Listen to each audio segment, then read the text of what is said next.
My name is Christian Eschbach, and with me is the lovely Pandora. You want to say hi, Pandora? No, she's not going to say hi. Welcome to album review 350. Was that not a cool little intro there? All right, we are going to be doing Rush Vapor Trails, talking about the two different versions of the album. I'm going to break this review up into three parts. The first part is I'm going to be talking about background on the albums, just a little bit, not a lot.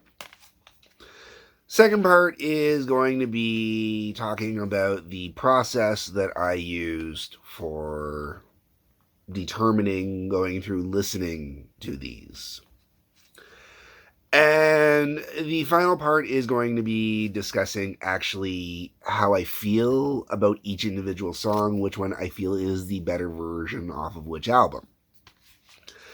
I am not going to get into talking about the songs themselves like I normally do. And the reason why I'm not going to get into talking about the songs like I normally do is I don't want to do that in this review. I want to do something a little different with this review. So because I do have something so cool where it's done by the band, where I can compare two different sounds, I'm going to do that.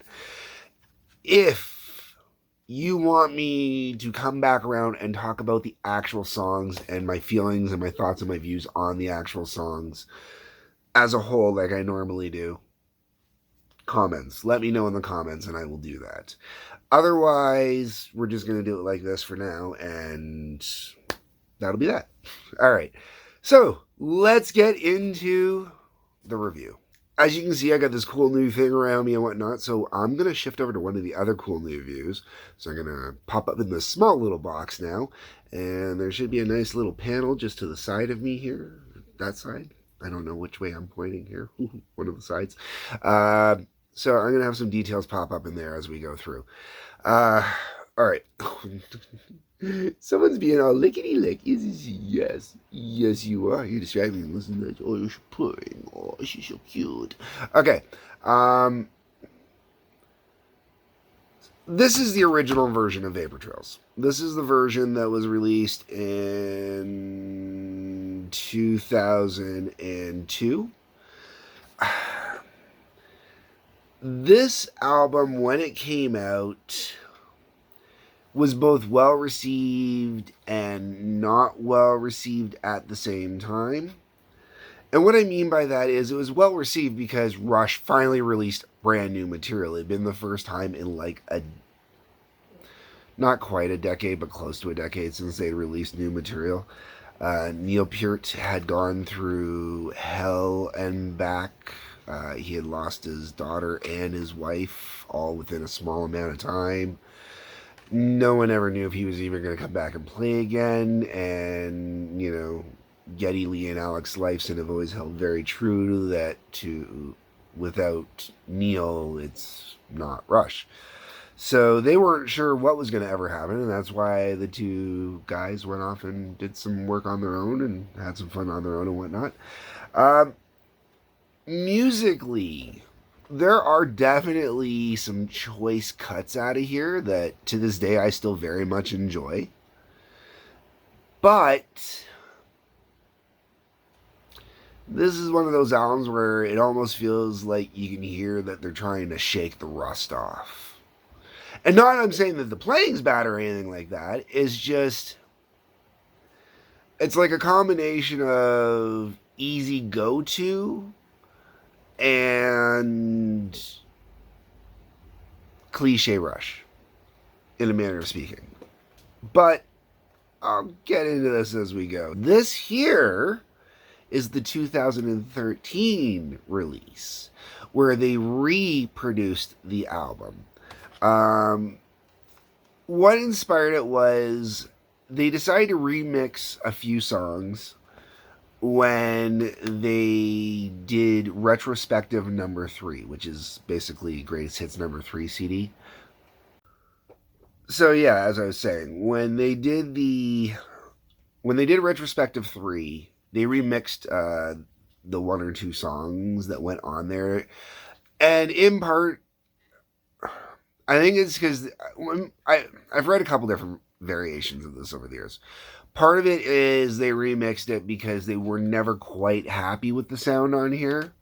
Part of it is they remixed it to make it sound more like the rest of Retrospective number 3, because the overall mix and sound on this one was a little too different. I got this. The reason why I pointed out earlier, I can do this cute little thing where I shift over and, oh, look, I'm in the boxes. Okay. In this box over here on the side, um,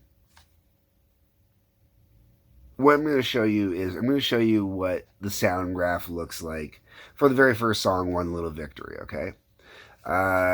The top one is the version from the first one, and the bottom one is the version from the second one. And if you look at the two of them, you'll notice that the valleys are cut off in around the midsection there. Like everything from the bottom up feels like it's been pushed up and raised up. Like they really lifted the low end to give it more volume. Overall, I've done this myself, producing band songs for my own band. Sometimes when you just want to get a louder kick out of it, you just grab the max volume and you just give it a louder kick, right? You can leave everything else perfectly tooled where it is, but you just give the overall sound a kick up. And unfortunately, what that can do is you can lose some of the frequencies and stuff like that in there. And, well, it makes everything louder, and you even get a thicker low end in there. Like the sound itself is kind of thicker and fuller. The best way I know how to describe it is Load, Reload from Metallica, those two albums. Not that they pushed everything up where you lost frequencies, but that thickness to the sound where it sounds like just super, super full and whatnot. That's how this album was. When it comes to this album, and you look at the graph, you can see that in the graph there's more dips and dives, and you can hear the instruments more clearly.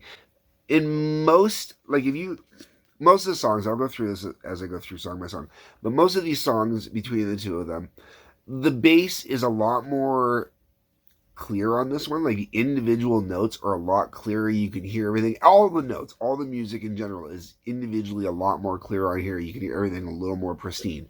On here, some of it seems like it's a little dampened out because of how loud it's gotten. Like you're not hearing the little nuances and stuff like that. So let's get into the actual songs. All right. I'm gonna just go to my list. Like I said, the album opens up with One Little Victory. I couldn't make up my mind. I went through this whole process. Oh yeah, I gotta explain my process here. Okay, so before I get into the songs, when I was comparing the two albums to do this, I had a process. The process was I listened obviously to each album. Okay, but for comparing the two individually, I actually, here on my computer setup, I actually bring up some video footage here for this. Or I guess I got to point like this now because I don't do it like this anymore. Ooh, episode 350, folks. We're learning how to make this work. Learning on the job. Okay, so this is the setup I use.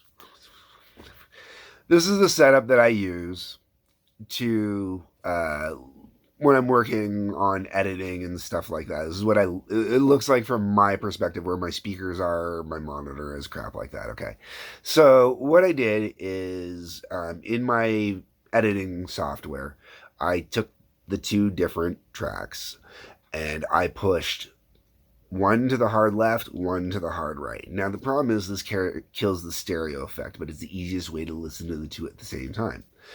I did this, I mixed them together, so I listened to it on my computer to see how I felt that way, where I could just kind of pan it back and forth as I was going between the two and the different parts of the songs. And then I listened to it on my headphones. That was not cool, man. Oh, wow. That's a trip. I will tell you something when I get to the end of this about the experience of merging the two together. This is kind of a wicked, insane kind of thing. Um, and then, like I said, listening on my various stereo, like my home stereo system, um, headphones regularly, stuff like that. I'll be honest, after doing all this experimenting to listen to the sound and this, that, and the other thing, I have come to the conclusion I do not want to listen to this album again for like another 5 years, okay? Like, I'm taking a huge break from this. I've listened to this album way too many times and way too in depth at this point. All right. So we got one little victory. I couldn't make up my mind on this one, on which one I liked. They both had some pros and cons to it. This one, I'm going to say it's neutral the whole way across. Great song, though. This is one of those songs off this album that is really a good standout song. Really enjoyable. Then we get into Ceiling Unlimited, the original version. I actually preferred the thickness and the full kind of in-depth, everything pushed up sound of the original. That's what really kind of did it for me. Ghost Rider, the remix, the bass is a hell of a lot clearer, and there's a certain fuzz you can hear in the remix on, I believe it was on the guitar. Yeah, because Getty doesn't usually play with effects. So there would have been a certain fuzz on the guitar you could hear that doesn't quite pop up the same way in the original version. It gets kind of lost in that thickness that I keep mentioning. And also Ghost Rider is my favorite song off the album. And although I have not gotten around to reading the book that was the inspiration for the song, I really should. Neil Peart, inspiration to me on so many different levels. I'm not a motorcycle rider like he is, but I am a cyclist. And he used to cycle a lot as well. I used to watch interviews. He'd show up to interviews. They were in Toronto when he was in his hometown. He'd show up to interviews on his bike, stuff like that. Great dude. And obviously an inspiration to me as a drummer, even though I do not play like Neil at all. Let's be very clear. Okay. Well, don't even try. Although I would kill for his drum set. The one at the very end there, the Clockwork Angels drum set. Oh, that thing was gorgeous. Okay. Peaceable Kingdom. The remix I prefer for the clarity. Definitely the clarity on it, where you can hear all the individual instruments, really works for it. Same with The Stars Down. How Is It? I actually prefer the original. I think it sounds warmer. And to me, that's actually really kind of important that it sounds warmer. Vapor Trails. Or Vapor Trail, sorry. I always put an S on the end of it. Vapor Trail. I'm undecided on this one. And the reason why I'm so undecided on this one is it was off sync. I could not sync the two of them up to sound perfectly. And the reason why is with my editing on my program, it edits by frames, right? If anybody's ever done any video or sound editing, you usually have frames, or I always know it as frames. Even when you look at guitar pedals, when you're using delays and stuff like that, they'll usually have like a frame rate on there. So the frame rate on the two songs was off just ever so slightly, that it knocked everything out and gave it a really weird out of phase kind of sound. And it was off just a smidge where it sounded too much like there was an extra echo in it, or a little reverb in it. Cool. I'll come around to this at the end, but not yet effective for trying to figure this the hell out. Secret Touch, I was also undecided. I liked both of them for two totally different reasons. The clarity was fantastic on the one, where you can hear everything individually, and it's just great that way. On the other side, having that boosted up level and whatnot just kind of really made it warmer and really kind of more refined, I think. Like just kind of more you sink into it. Earthshine remix is cleaner. It sounds better as far as I'm concerned.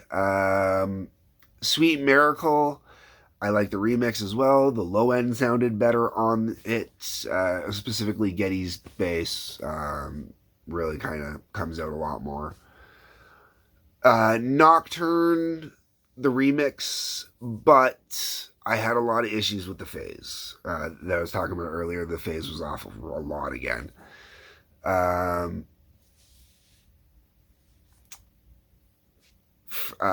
Freeze Part 4 of Fear. I went with the remix. I don't have a good reason for going with the remix. I just thought the remix sounded better. And Out of the Cradle, I went with the original because it was louder. It just really, you could hear the loudness in it, and it sounded, just more up there, more lively. Okay, overall, let's get to the overall on this, because this is an overall. One Little Victory, Ghost Rider, Vapor Trail, Earthshine, Nocturne. Sweet Miracle's actually pretty good tune as well. And Freeze isn't bad either. They're all pretty decent, but in the grand scope of that is Rush, for me, Ghost Rider is really the big standout. It's the only one on there that I've actually gone out of my way to still listen to or put in mixes since. After listening to this, I might put Nocturne back in again. I don't know. My nose. Sorry, allergies. Overall, with everything, the biggest problem this album suffers from, like I said, it's the first album back after quite a while. A lot of shit had happened, life changes, stuff like that. The whole vibe is kind of a little different, with this being the first album after Test for Echo. Just kind of, but at the same time, Test for Echo and this album, this one isn't far enough away from Test for Echo while being perspectively different, we'll say. Musically, it's still got that sound from the 90s. And I think that's kind of maybe one of the things that hurt the album to me. And the remix allowed it to get more life again, which I think was fantastic. The problem I have is everybody's going to go out and buy the remix. It was going to be everybody that went out and bought the original version as well. So to me, that kind of felt like a bit of a fan grab, or a bit of a milking situation. I no disrespect intended. It's just, I don't think anybody was going to go out and buy Vapor Trails now that the remix was out. Oh, finally, this album sounds fantastic. Yes, there is definitely a difference in it. And there are definitely going to be people on both sides of it. I personally, I'm good either way.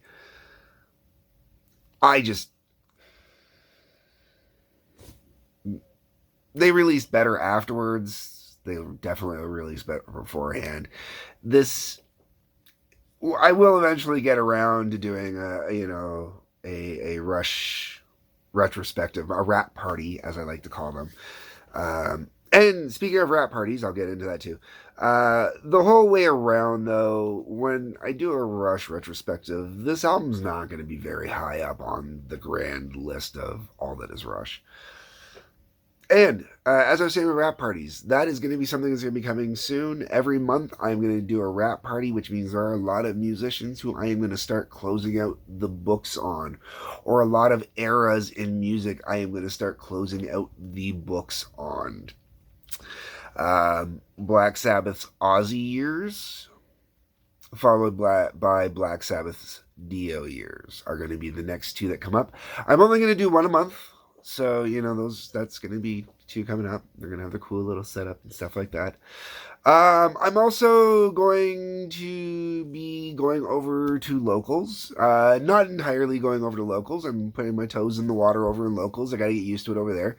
So there's going to be some content that is going to go on to locals that will not show up here. Patreon, I'm also amping up my Patreon. I haven't started yet, but I am going to be doing that as well. And I've got some other stuff in the works as well. But the plans are coming. I'm going to be doing an episode. Now that this is out, I'm going to do a whole episode under code, Confessions of a Domestic Engineer, about all the new stuff that is coming. All right, folks. Thank you for watching. Hit the like button, hit the subscribe button, hit the bell for notifications. Leave me a comment below. Let me know what you think. What is your favorite choice of these albums? Patreon? Link to Patreon? Sorry. Peace, love, take care. Thank you very much for all you did for us, Neil.